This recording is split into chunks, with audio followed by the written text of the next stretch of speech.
Hi everybody, I'm DrBillScheu here with Champions Wellness in Wesley Chapel, and we're here with Vincent.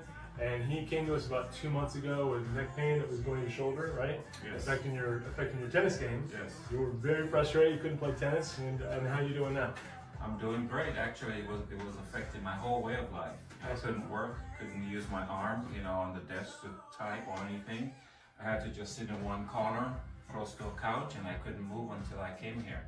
Awesome, man. So we've been doing spinal adjustments on him, and now you're about every 2 to 3 weeks in between appointments, holding it pretty well, right? Yes, everything is great. I'm back there playing tennis and feels like normal. Nothing, no pain.